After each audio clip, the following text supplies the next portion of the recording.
Hello everyone, welcome to our channel MAPS students. आज हम honeydew के lesson number 8 की poem on the grasshopper and the cricket read करेंगे।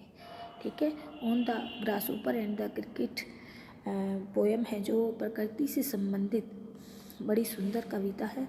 इसके जो कवि हैं वो हैं जॉन केट्स। ठीक है, in it the grasshopper and the cricket do not appear as character in the story.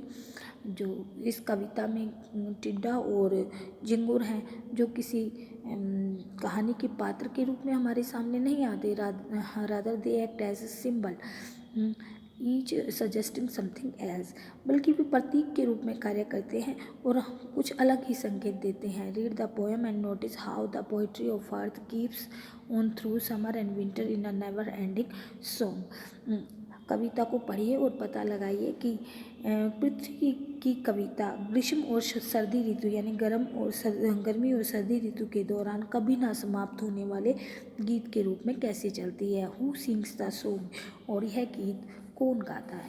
Tree of earth is never dead when all the birds are faint with hot sun and hide in cooling trees, a voice will run from east to west to about the newborn weed.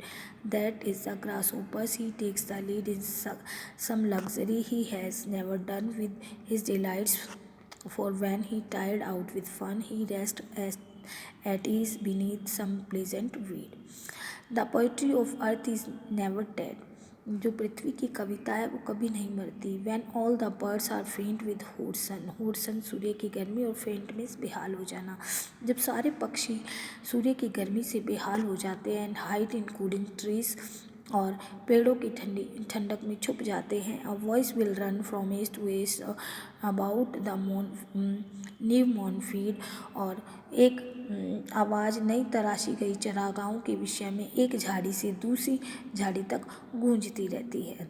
New mourn Mead का meaning होता है नई तराशी गई। ठीक है, और made होती है चरागाह। That is the grasshoppers, तो यह आवाज़ टिड्डे की है।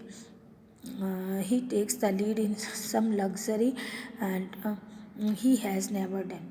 गर्मियों के आराम में भी उसकी जो खुशी है कभी ख़त्म नहीं होती है। With his delights for when he tired out with fun, बल्कि वह अपनी प्रसन्नता से थक जाता है। He rest at ease beneath some pleasant weed, तो वह किसी सुखद घास पात के नीचे आराम करता है। ठीक है, फिर से समझिए। The poetry of earth is never dead, जो पृथ्वी की कविता है वो कभी भी ख़त्म नहीं होती, कभी भी नहीं मरती है। When all the birds are faint with hot sun, जब सूर्य की गर्मी से सारे पक्षी बेहाल हो जाते हैं। And hide in cooling trees, और पेड़ों की ठंडी छाँव में छुप जाते हैं। A voice will run from hedge to hedge about the new मॉर्न वीड, तो एक आवाज़ नई तराशी गई चरागाहों के विषय में एक झाड़ी से दूसरी झाड़ी तक गूंजती है। दैट्स इज़ द ग्रासहोपर्स, तो वह टिड्डे की आवाज़ है। He takes the lead in summer luxury he has never done, और गर्मियों के आराम में भी उसकी जो खुशी है वो ख़त्म नहीं होती। With his delights for when tired out with fun, he rest at beneath some pleasant weed, बल्कि जब वह अपनी प्रसन्नता से थक जाता है तो किसी सुखद घास पात के नीचे आसानी से आराम करता है। The poetry of earth is ceasing never on a lone winter evening when the frost has wrought a silence from the stone. There shrills the cricket song in warmth increasing ever, and seems to one in drowsiness half lost, the grasshoppers among some grassy hills. The poetry of earth is ceasing never. ceasing का meaning होता है रुकना जो या समाप्त होना। जो पृथ्वी की कविता है वो कभी समाप्त नहीं होती। On a loan winter evening when the first has wrote a silence, जब सर्दी की शाम को पाले के कारण चारों ओर खामोशी होती है।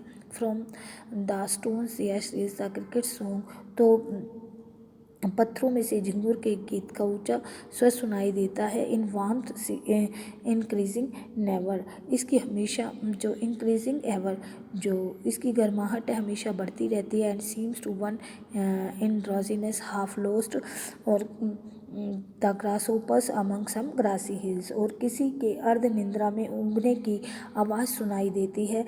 इसी बीच सारा समय जो टिड्डा है वो घास की किसी पहाड़ी पर सो रहा हो।